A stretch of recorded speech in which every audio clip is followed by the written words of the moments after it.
आज का हमारा टॉपिक है फंक्शंस। और फंक्शंस क्यों इंपॉर्टेंट है, क्योंकि आज के बाद आप जितनी भी चीज़ें करेंगे ना, जीएफजी प्रैक्टिस पे, लीड कोड पे, डीएसए पैटर्न्स वगैरह वगैरह, हर जगह फंक्शंस ही लिखना होता है। कभी भी जीएफजी या लीड कोड पे आपको ऐसा नहीं बोला जाता है कि पूरा प्रोग्राम लिख के बताओ। उसमें बताया जाता है कि फंक्शन कैसे लिखा जाता है। फंक्शन एक फंक्शन में दिया जाएगा, आपको फंक्शन का लॉजिक इंप्लीमेंट करना रहेगा। ठीक है, तो आज फंक्शंस करेंगे सी प्लस प्लस, पाइथन और जावा में। सी प्लस प्लस वाले अभी बने रहिए, जावा वालों का टाइम स्टैम्प आएगा, पाइथन वालों का टाइम स्टैम्प आएगा, कूद के वहाँ चले जाइए। अगर आपको डीएसए का कुछ नहीं आता है तो डे 3 देखने से अच्छा आप डे 1 डे 2 देखिए, फिर डे 3 देखिए। अगर आपको बेसिक नॉलेज है तो कोई ज़रूरत नहीं है, आप यहाँ से भी देख सकते हैं।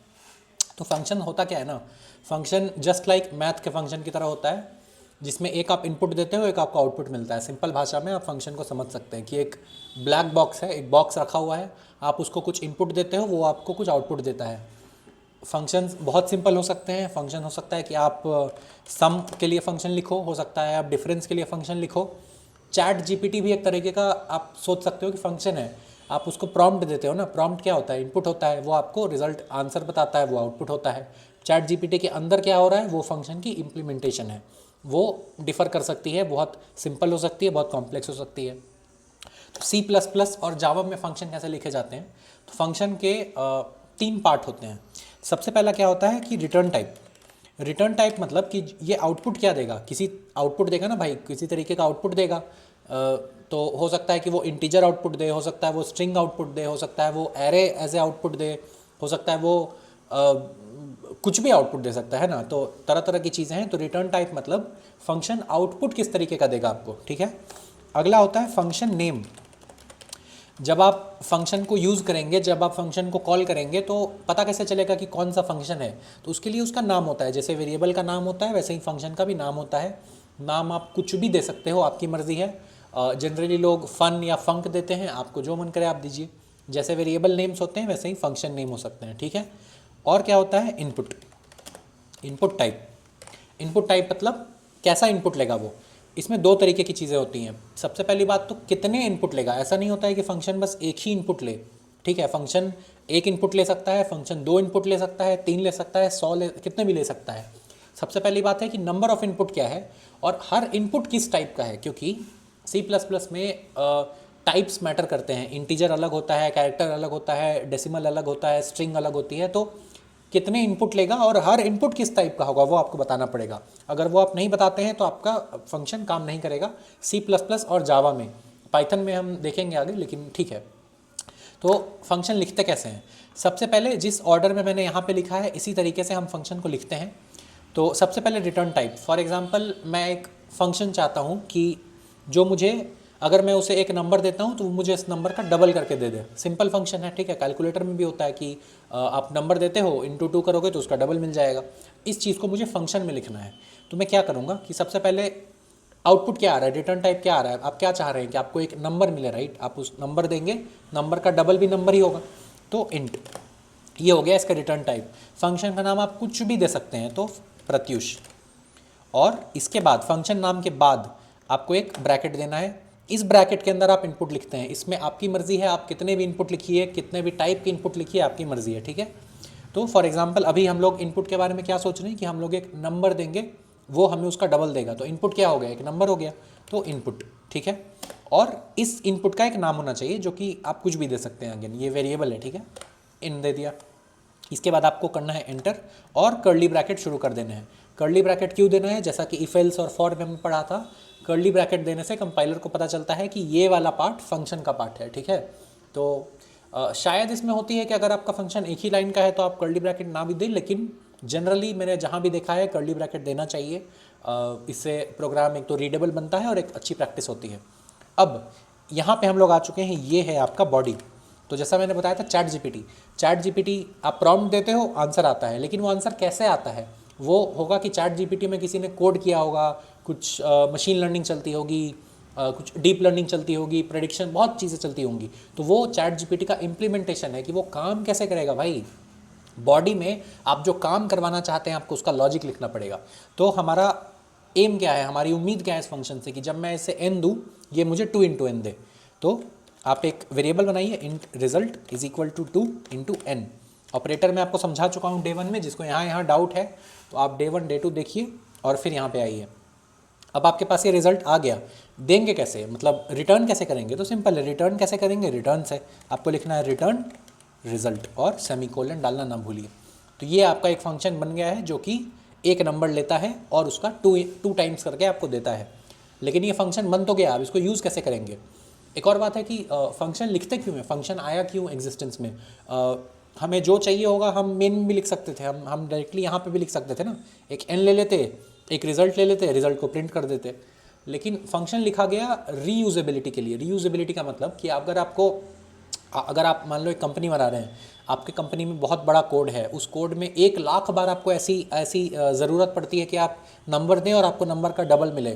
तो या तो आप 1,00,000 बार ये लिखिए कि int result is equal to 2 × n, तो आपका कोड कितने लाइन का हो गया, 2,00,000 लाइन का, ठीक है। या तो आप ये 5 लाइन का फंक्शन लिख लीजिए और जितने भी टाइम आपको 2n चाहिए आप इस फंक्शन को यूज़ कर लीजिए, इससे आपका कोड छोटा हो गया।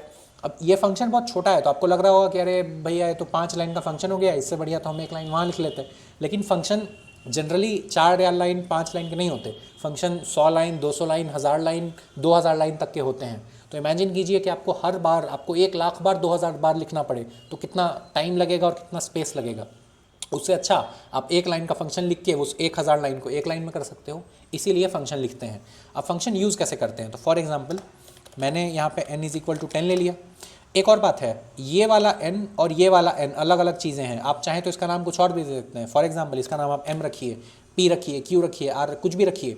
ये वाला m और वो वाला n अलग अलग चीज़ें हैं, दोनों एक चीज़ें नहीं हैं, ठीक है।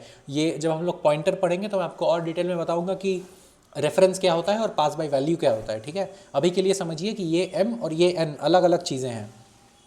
अब अगर हम फंक्शन नहीं लिखते तो हम क्या लिखते हैं कि int result is equal to 2 × m और हम लोग सी आउट रिजल्ट कर देते और एंडल कर देते। यही तो करते। अगर फंक्शन जब तक हमें नहीं पता था, अभी के 2 दिनों में हमें फंक्शन नहीं पता था तो हम लोग ऐसे लिखते। अब हमें फंक्शन पता है, अब हमें फंक्शन की पावर पता है, तो इंस्टेड ऑफ कि ये आप यहाँ लिखिए, इस फंक्शन को कॉल करिए। कॉल कैसे करेंगे? फंक्शन का नाम लिखेंगे, इसीलिए नाम इंपॉर्टेंट है। और इनपुट, फंक्शन का ब्रैकेट खोलिए और जितने भी इनपुट आपने यहाँ पे लिखे हैं उतने इनपुट आपको पास करने पड़ेंगे और उसी तरीके के पास करने पड़ेंगे, नहीं तो गलत। ऐसा नहीं कि आप, ऑर्डर भी मैटर करता है। फॉर एग्जांपल कि अगर 2 इनपुट हैं, एक इंटीजर है एक स्ट्रिंग है, तो जब आप यूज़ करोगे फंक्शन तो आपको उसी ऑर्डर में पास करना पड़ेगा। आपको एक इंटीजर पास करना पड़ेगा, एक स्ट्रिंग पास करना पड़ेगा। अगर आपने उल्टा कर दिया कि पहले आप स्ट्रिंग पास कर रहे हो फिर इंटीजर, तो वो गलत हो जाएगा, क्योंकि कंपाइलर को समझ में नहीं आएगा कि आप करना क्या चाहते हैं। अब इसमें पास कैसे करेंगे, वैल्यू देंगे कैसे? क्या हम लोग ऐसा लिखेंगे इंट m? नहीं, ऐसा नहीं लिखेंगे। क्यों? क्योंकि ऑलरेडी हम लोग वेरिएबल बना चुके हैं, बस इसको पास करने की बात है। फंक्शन को बताना है कि भाई इस वेरिएबल को लेना है तुम्हें, तो ये इंट काट दो और बस m कर दो, सेमीकोलन लगा दो। अब क्या हुआ है, इंस्टेड ऑफ कि हमने लॉजिक मेन में लिखने के, हमने एक फंक्शन यूज़ किया है। इस फंक्शन में हम पास क्या कर रहे हैं, m है इंटीजर। फंक्शन लेता कितना आर्ग्यूमेंट्स था, इसको आर्ग्यूमेंट कहते हैं बाय द वे, कि जो आप ब्रैकेट के अंदर लिखते हैं ना, इनको आर्ग्यूमेंट बोला जाता है, पैरामीटर्स बोला जाता है। तो ये कितने पैरामीटर्स या कितने आर्ग्यूमेंट या कितनी इनपुट लेता था, एक इनपुट लेता था। हमने कितने पास किए हैं, एक पास किया है, ठीक है, वेरी गुड। किस तरीके का इनपुट चाहता था ये फंक्शन, इंटीजर टाइप का चाहता था। आपने किस तरीके का पास किया है, इंटीजर टाइप का पास किया है, वेरी गुड। अब ये फंक्शन रिटर्न क्या करता था, ये फंक्शन एक इंटीजर रिटर्न करता था। आप जो आंसर है वो कहाँ स्टोर कर रहे हो, आप आंसर इंटीजर मेरे स्टोर कर रहे हो। अब सब कुछ सही है। अब अगर आप इसको रन करेंगे तो मेरी समझ से आपको 20 मिल जाना चाहिए। देखिए आपको 20 मिल गया, ठीक है। तो ये छोटा सा फंक्शन होता है, ये सिंपलेस्ट फंक्शन था जो मैं आपको सिखा सकता था या बता सकता था। फंक्शन बहुत कॉम्प्लेक्स हो सकते हैं, बहुत सिंपल हो सकते हैं, तरह तरह की चीज़ें रिटर्न कर सकते हैं। ऐसा भी नहीं है कि एक ही रिटर्न करना है, आप चाहें तो एरे रिटर्न कर सकते हो। आप एक एरे ले लो, 100 लेंथ का या 1000 लेंथ का एरे रिटर्न कर सकते हो। आप तरह तरह के इनपुट ले सकते हो। आप एक फंक्शन से दूसरा फंक्शन कॉल कर सकते हो, क्योंकि इन दी एंड मेन भी एक फंक्शन है। आप देखिए सिंटैक्स सिमिलर नहीं लग रहा आपको, इंट मेन ब्रैकेट खुला बंद हुआ curly bracket, int Pratyush bracket खुला अंदर कुछ लिखा और कर्ली ब्रैकेट। तो मेन भी एक फंक्शन है, मेन भी एक तरीके का फंक्शन है। C++ एग्जीक्यूट होना स्टार्ट होता है मेन से। तो एक फंक्शन दूसरे फंक्शन को कॉल कर सकता है, खुद को कॉल कर सकता है, लेकिन इन सब बातों में अभी घुसने का उतना पॉइंट है नहीं। तो मैं चाहता हूँ कि ये सब हम जब पैटर्न्स करेंगे तो धीरे धीरे सीखेंगे। बहरहाल फंक्शन ऐसा होता है।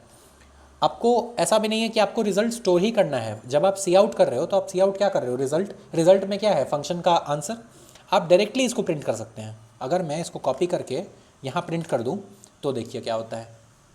अगर आप डायरेक्टली प्रिंट करते हैं तो भी आपको 20 मिलेगा। क्यों? क्योंकि ये फंक्शन रिटर्न कर रहा है। इस फंक्शन रिटर्न करेगा, आपको वो रिटर्न कहीं स्टोर करना है कि और कहीं प्रिंट करवाना है कि उसको कहीं और भेजना है, ये आपके ऊपर है। फंक्शन का काम है मुझे इनपुट दो भाई, मैं उसको प्रोसेस करूँगा। प्रोसेस मतलब मैं अपना लॉजिक चलाऊंगा और मैं आपको रिजल्ट रिटर्न कर दूंगा। उस रिजल्ट का आप क्या करते हैं, आप उसको बेच देते हैं, खा जाते हैं, फेंक देते हैं, आपके ऊपर है। तो ये छोटा सा फंक्शन है। और आज हम लोग, मैं सोच रहा हूँ कि गीक्स फॉर गीक्स भी शुरू कर दिया जाए। तो गीक्स फॉर गीक्स क्या कहता है आपको कि given n integer n, your task is to calculate sum of all natural number from 1 to n, if n is 0 the sum should be 0। तो हम, जैसा कि मैं बता रहा था कि आपको ना, एक सेकेंड मुझे बड़ा कर लेने दीजिए।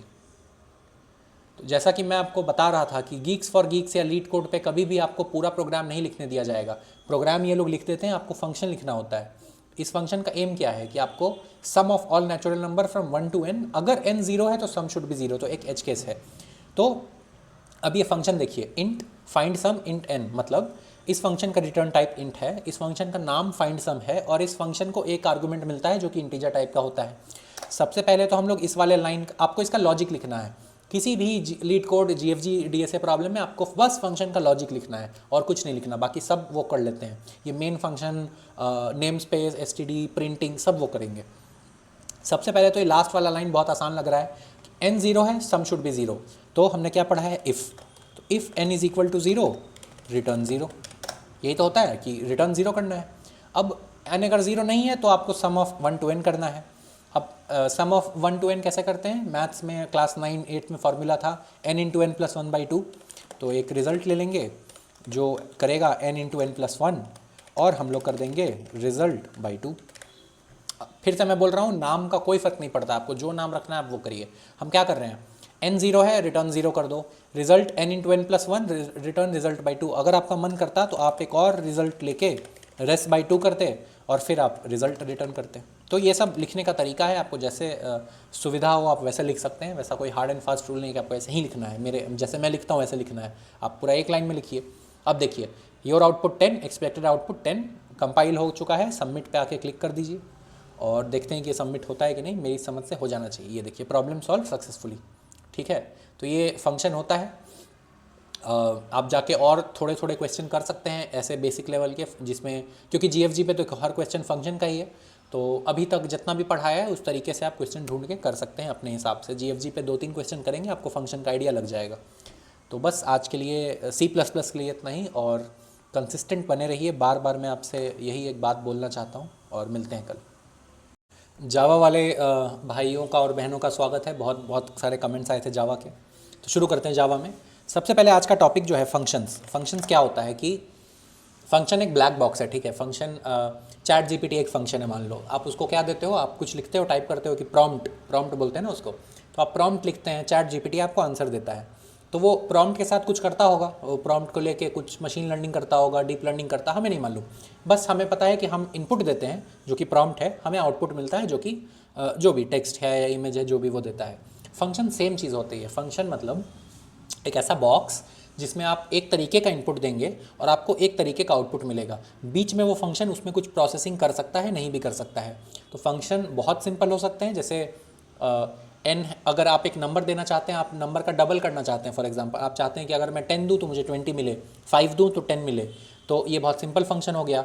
चैट जीपीटी एक बहुत बहुत कॉम्प्लेक्स फंक्शन, इसमें लाखों लाइन का कोड होगा अंदर। तो फंक्शन मैटर कर सकते हैं, साइज़ मैटर कर सकता है, लेकिन जनरल कॉन्सेप्ट यही होता है।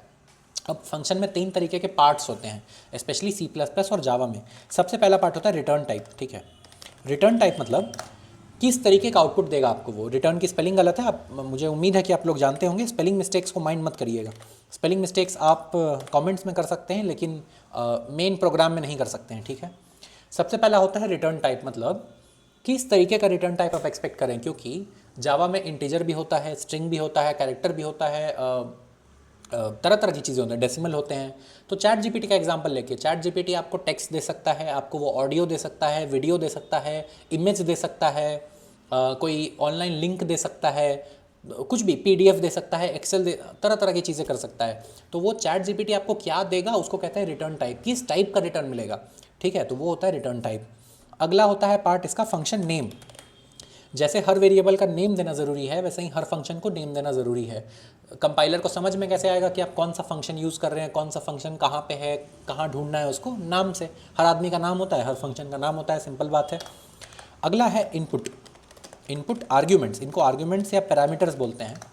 तो अब आपने आउटपुट की बात कर ली, नाम की बात कर ली, लेकिन इनपुट कितने दोगे, इसमें दो तरीके की चीज़ें होती हैं। पहला होता है कि कितने इनपुट लोगे।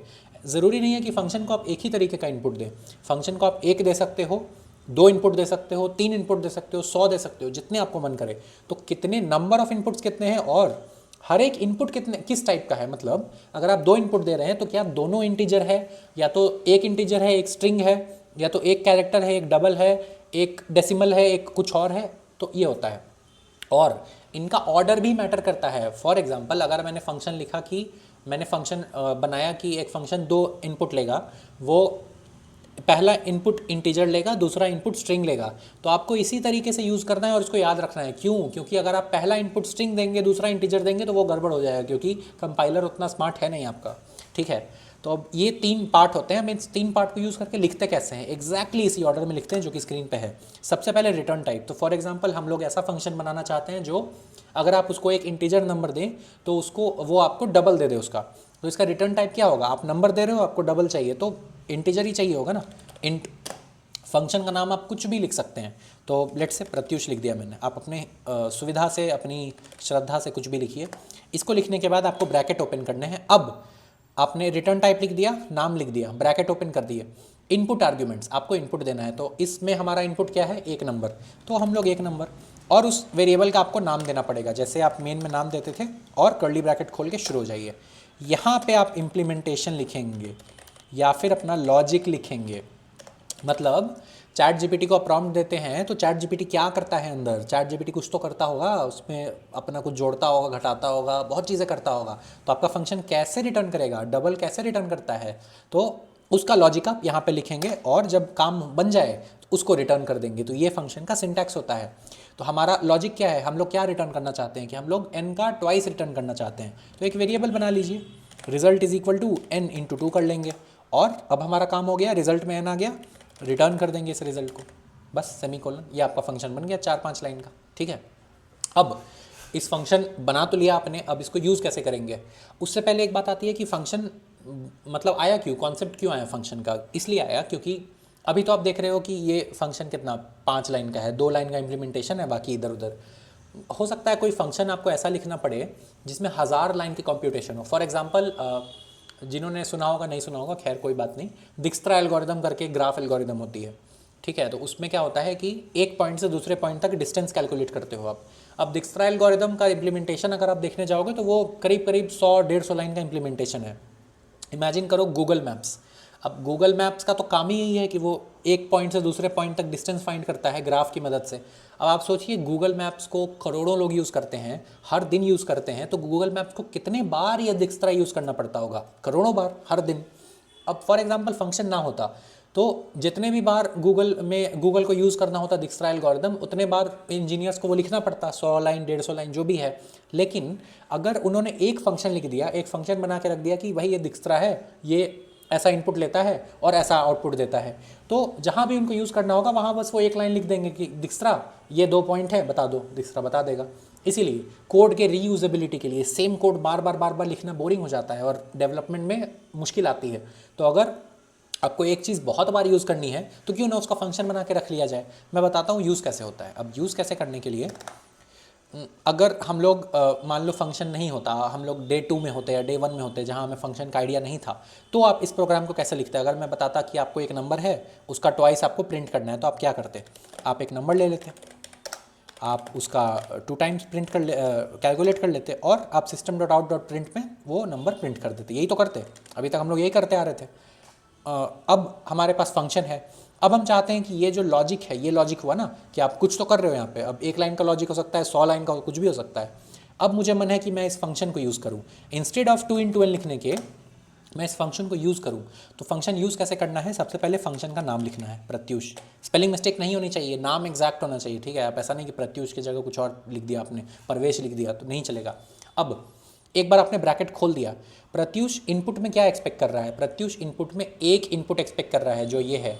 किस टाइप का इनपुट एक्सपेक्ट कर रहा है, इंटीजर टाइप का। आपको क्या देना है यहाँ पे, आपको आपका जो नंबर है वो देना है। तो क्या हम यहाँ पे इंट एन लिखेंगे, नहीं, इंट एन नहीं लिखेंगे, सिर्फ इंट लिखेंगे। क्यों, क्योंकि इंट एन ऑलरेडी लिख चुके हैं, यहाँ पे बस आपको इनपुट देना है। अब इस लाइन का पूरा मतलब क्या है, प्रत्युष एक फंक्शन है जिसे हम एक नंबर पास कर रहे हैं। प्रत्युष का रिटर्न टाइप क्या है, इंटीजर। वो इंटीजर हम लोग कहाँ पे स्टोर कर रहे हैं, हम लोग इस रिजल्ट में स्टोर कर रहे हैं। तो क्या ये सही है, हाँ बिल्कुल सही है। क्यों, और एक बात, इंट एन इज इक्वल, ये वाला एन और ये वाला एन अलग अलग एन है, ठीक है। ये दोनों सेम एन नहीं है।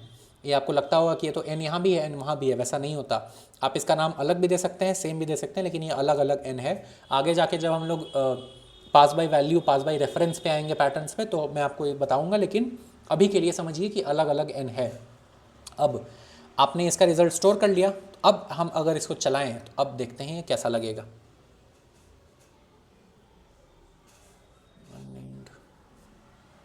अच्छा, ये मुझे क्लास के अंदर लिखना था, सॉरी। जावा में ये थोड़ी दिक्कत आती है, कोई बात नहीं। पब्लिक,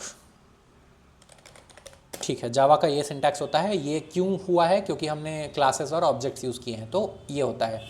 अब मैं नहीं चाहता हूँ कि आपको मैं ऑब्जेक्ट ओरिएंटेड चीज़ें बताऊँ, लेकिन अभी के लिए मान के चलिए ये तो आप मैंने बता दिया आपको, रिटर्न टाइप, नाम। ये आगे पब्लिक स्टैटिक जोड़ लीजिएगा और इसको इस क्लास के अंदर ही लिखिएगा।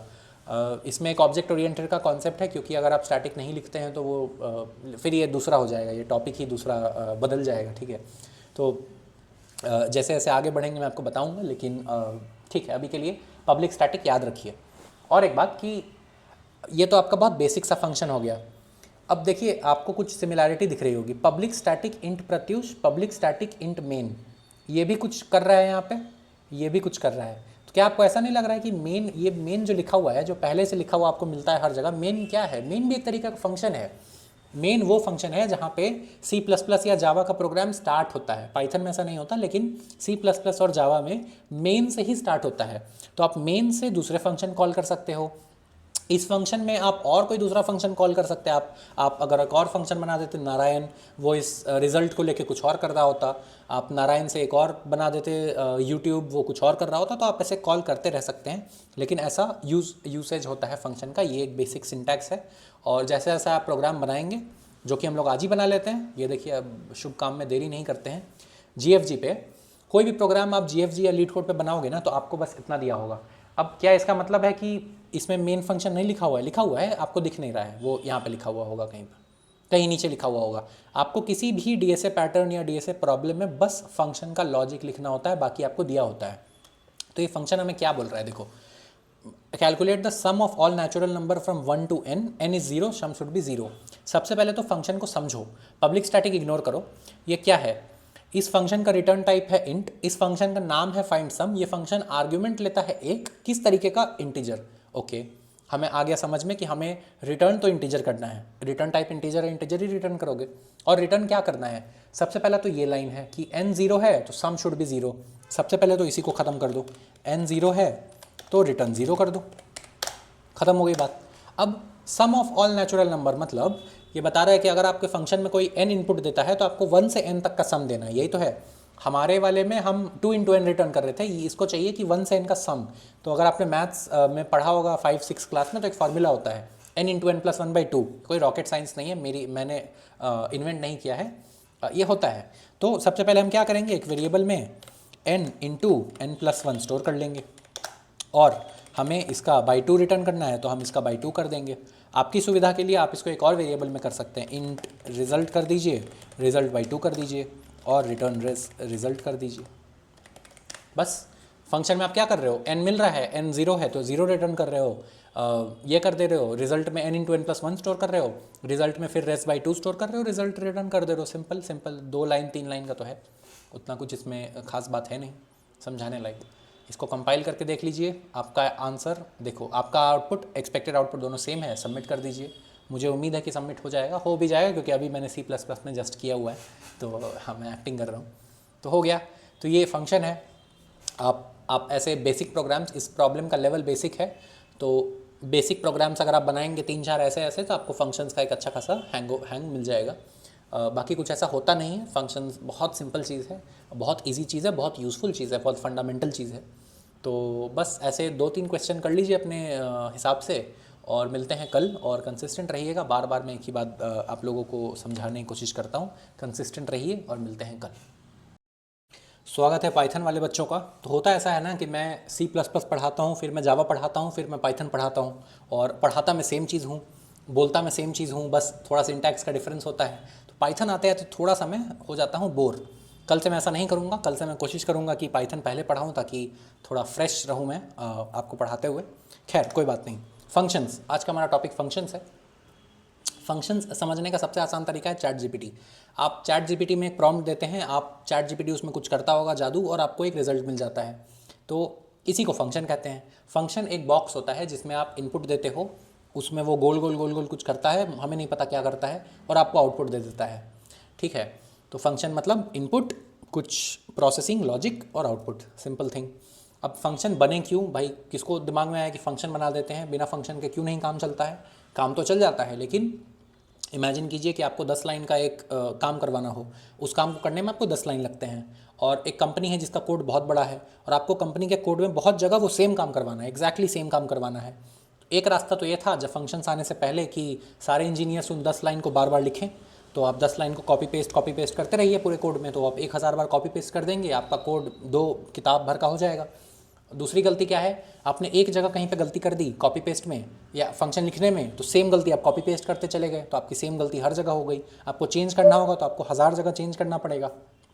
इससे बचने के लिए आया फंक्शन, कि कभी भी कोई भी आपको काम करवाना हो, सेम काम करवाना हो बार बार बार बार, तो उस काम को एक फंक्शन में लिख लीजिए। कभी भी आपको उसकी ज़रूरत पड़े तो उसको यूज़ कर लीजिए एक लाइन में। ये फंक्शन का लॉजिक होता है।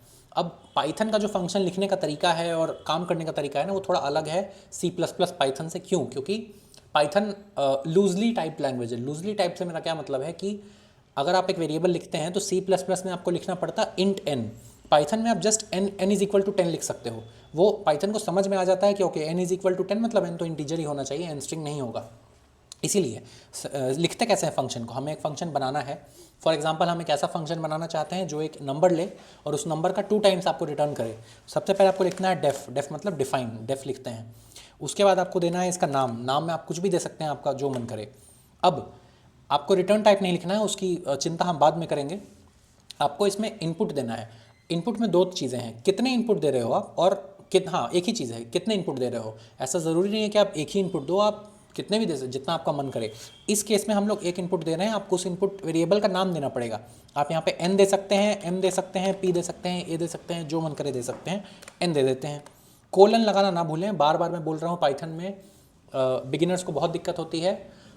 इफ़ के बाद कोलन लगता है, फॉर के बाद कोलन लगता है, फंक्शन के बाद कोलन लगता है, और कोलन के बाद स्पेस भी आता है, ताकि कंपाइलर को समझ में आ पाए कि आप वो शुरू कहाँ से हो रहा है, वो ब्लॉक शुरू कहाँ से होगा उस फंक्शन का। तो ज़्यादातर कंपाइलर्स में तो ऑटोमेटिकली हो जाता है, लेकिन खैर अब हमें यहाँ पे काम क्या करना है, हमारी उम्मीद क्या है इस फंक्शन से कि जब भी आप इसे नंबर दें तो ये आपको 2 टाइम्स रिटर्न करे। सिंपल है, एक वेरिएबल बना लीजिए, 2n लिख दीजिए और रिटर्न रेस कर दीजिए, सिंपल। इसमें तो मुझे नहीं लगता किसी को कोई भी डाउट होना चाहिए। हम n ले रहे हैं, हम उस 2 टाइम्स n का रिजल्ट में स्टोर कर रहे हैं और रिटर्न कर दे रहे हैं। अब लेकिन इसको यूज़ कैसे करें, आपका जो कंपनी का कोड है आप यूज़ कैसे करोगे इसको? तो अगर मैं आपको बोलता कि आपके पास फंक्शन नहीं है, मैं आपको एक 10 दे रहा हूँ, आप मुझे इसका 2 टाइम्स प्रिंट करके दिखाइए, तो आप क्या करते? आप एक वेरिएबल बनाते, 2 × 1 लिखते, और आप इस वेरिएबल को प्रिंट करने की कोशिश करते। अगर आप इस कोड को चलाएं तो 20 आना चाहिए, 20 आ गया। अब आपके पास फंक्शंस की ताकत है, ठीक है। अब देखिए, अब इस 2 × n की जगह, ये 2 × n क्या है, हमारा लॉजिक ही तो है। जो हम पहले बोल रहे थे कि वो काम करने में 10 लाइन लगती है, वही ये 10 लाइन है ना। यहाँ पे 1 लाइन हो सकता है, 10 लाइन होती, 100 लाइन होती, 1000 लाइन होती। तो ये लाइन लिखने की जगह यूज़ कर सकते हैं हम लोग फंक्शन को। यूज़ कैसे करना है, सबसे पहले फंक्शन का नाम लिखिए। नाम लिखने में स्पेलिंग मिस्टेक नहीं होना चाहिए। ये कोई इंग्लिश का वो नहीं है कि आप स्पेलिंग मिस्टेक करेंगे तो भी चल जाएगा, नहीं चलेगा। और इसमें इनपुट क्या है, इनपुट इसे एक चीज़ चाहिए इनपुट, तो आप एक चीज़ दे दीजिए n। अब हम अगर रेस प्रिंट करेंगे तो भी आंसर 20 आना चाहिए, 20 आ गया। मैं बता देता हूँ, n को 100 कर दूँ तो 200 आएगा। क्यों? क्योंकि instead of writing our own logic here we are using a function which already has that logic. इसकी मैं आपको जो अभी कंपनी का एग्जांपल दे रहा था, फॉर एग्जांपल आपको एक और चाहिए होता, res1 is equal to Pratyush, आप यहाँ पे 30 दे दीजिए। आपको ज़रूरी नहीं है वेरिएबल देना, आप 30 भी दे सकते हैं। क्यों? क्योंकि ये एक्सपेक्ट कर रहा है कोई भी नंबर, आप 30 दीजिए, कोई दिक्कत नहीं है, आप लिख दीजिए वहाँ पे। ओके, हमने प्रिंट नहीं किया है res1 को अभी। अगर हम प्रिंट करके देखें तो 60 आ गया। तो अब देखिए, हमें 2 बार चाहिए था, हमने 2 बार प्रत्युष को यूज़ किया है।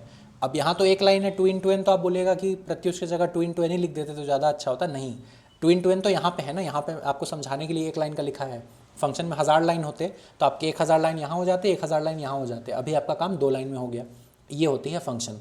इसको समझने का सबसे आसान तरीका है कि आप गीक्स फॉर गीक्स पे आइए, इस क्वेश्चन पे सम ऑफ नेचुरल नंबर्स यहाँ पे क्वेश्चन करने की कोशिश कीजिए। Geeks for Geeks, leet code, DSA patterns, DSA questions, कभी भी आप कोई भी ऐसी प्रोग्रामिंग करेंगे तो आपको बस फंक्शन लिखना होगा। कोई भी प्लेटफॉर्म आपको ऐसा नहीं बोलेगा कि पूरा प्रोग्राम लिख के बताओ, बाकी चीज़ें प्रिंटिंग करना और फॉर्मेट करना वो कर लेंगे, आपको बस फंक्शन लिखना है। मतलब आपको बस ये लॉजिक लिखना है। कोड हियर देख रहे हैं ना, ये कोड का लॉजिक है। हमने जो यहाँ पे लिखा था 2 into n, ये इस फंक्शन का लॉजिक है। तो ये क्वेश्चन बोल क्या रहा है? सबसे पहले तो बोल रहा है कि n इंटीजर दिया हुआ है। जब भी प्रोग्राम आपको बोलता है ना कि गिवन एन इंटीजर n, मतलब कि आपके फंक्शन को क्या मिलने वाला है, आपके फंक्शन को आप देख सकते हो n मिलने वाला है। ये सेल्फ क्या होता है मैं आपको बताऊंगा आगे चल के, जब हम लोग क्लास और ऑब्जेक्ट्स के बारे में थोड़ा सा बात करेंगे। अभी क्योंकि ये ऑब्जेक्ट ओरिएंटेड प्रोग्रामिंग की क्लास नहीं है तो मैंने सेल्फ रहने दिया है। खैर, आपको ये बोलता है कि 1 to n तक का नेचुरल नंबर्स का सम चाहिए। आपको कोई भी n दिया रहेगा, n की वैल्यू कुछ भी हो सकती है, इंटीजर है तो n की वैल्यू अगर 3 है तो आपको 1 + 2 + 3 करना है, 5 है तो 1 + 2 + 3 + 4 5 करना है। लेकिन एक एच केस है कि n 0 है तो सम शुड बी 0। सबसे पहले तो इसी को ख़त्म कर देते हैं। If n is equal to 0 तो हम रिटर्न कैसे करते हैं? रिटर्न 0। तो ये लाइन तो ख़त्म हो गई, ये लाइन का हमने काम कर दिया। आगे वाली लाइन का काम करते हैं। बोल रहा है आपको n दिया होगा, आपको 1 to n बताना है। इसका अगर 5-6 क्लास में मैथ्स पढ़ा होगा आपने तो n into n + 1/2 का फॉर्मूला होता है। ये मैं नहीं बता रहा हूँ, ये मैथ्स बता रही है, तो इसमें ऐसा मत बोलेगा कि ये तो पढ़ाया नहीं था। ठीक है, तो सबसे पहले तो एक कैलकुलेट कर लीजिए, n into n + 1 कर लीजिए, और रिजल्ट इसका हाफ रिटर्न करना है तो इसको आपका मन करे तो एक और वेरिएबल में ले लीजिए, नहीं भी लेते तो ठीक है, लेकिन बिगिनर्स के लिए मैं रिकमेंड करता हूँ कि लेना चाहिए, और हाफ रिटर्न कर दीजिए इसको। बस चल गया हमारा। इतना ही तो लिखना होता था, यहाँ भी तो इतना ही लिखा था ना। तो ओके, सॉरी, मैं थोड़ा C++ का आपको मैं कोलन की अभी बता रहा था ना इम्पोर्टेंस। ठीक है, 1 2 3 4, ठीक है, मेरे हिसाब से तो चल जाना चाहिए। ये मुझे थोड़ी आदत लगी हुई थी वो करने की। अच्छा, ये बोल रहा है कुछ गड़बड़ है, आपका आउटपुट आ रहा है 10.0, और ऐसा होना तो नहीं चाहिए था, लेकिन ये 4 है। अच्छा, ये आउटपुट वैसा आ रहा है, तो हम लोग एक काम करके देखते हैं। मुझे मालूम नहीं है कि इससे चलेगा या नहीं चलेगा।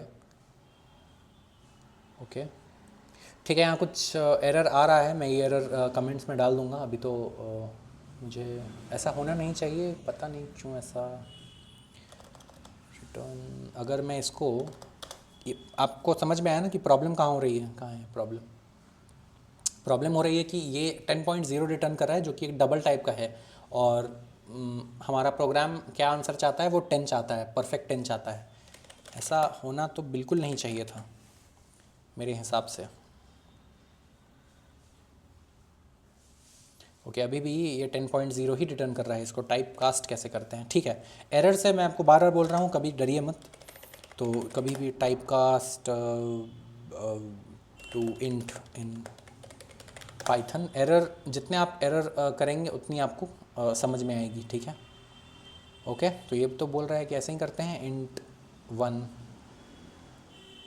अच्छा, मैं थोड़ा सा सिंटैक्स में एरर कर रहा था, तो मैं आपको बता रहा हूँ कि एरर से कभी मत डरिए, कभी मत घबराइए एरर से।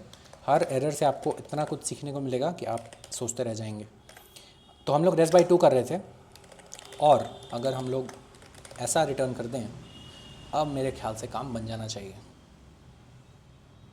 जी हाँ, बिल्कुल, देखिए अब 10 आ रहा है, 10 आ रहा है।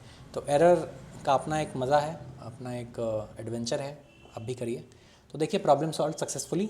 तो मैं आपको ये सलाह दूंगा कि फंक्शन समझने के लिए सबसे आसान तरीका है कि ऐसे बेसिक क्वेश्चन ढूंढिए और 4-5 क्वेश्चन कर लीजिए, आपको एक फंक्शन का अच्छा खासा हैंग हो जाएगा। अभी के लिए सेल्फ कीवर्ड पे फोकस मत करिए और कोशिश करिए कि 3 से 4 क्वेश्चन आप कर लें फंक्शन में। अगर आपको एरेज वगैरह नहीं भी आते हैं, सिर्फ बेसिक फंक्शन, इस तरीके के क्वेश्चन जहाँ पे कुछ नहीं यूज़ हो रहा है, सिर्फ फंक्शन यूज़ हो रहा है, ऐसे क्वेश्चंस भी आपको बहुत सारे मिल जाएंगे। आप गीक्स फॉर गीक्स प्रैक्टिस पे जाके डिफ़िकल्टी में बेसिक करके ऐसा कर सकते हैं। 2 से 3 क्वेश्चन, 4 क्वेश्चन करेंगे, आपको अच्छी तरीके से समझ में आ जाएगा। और कुछ भी डाउट हो तो कमेंट में पूछिए और कंसिस्टेंट रहिए, बस एक ही चीज़ बताना चाहता हूँ मैं। और ठीक है, तो अब मिलते हैं कल। Bye bye.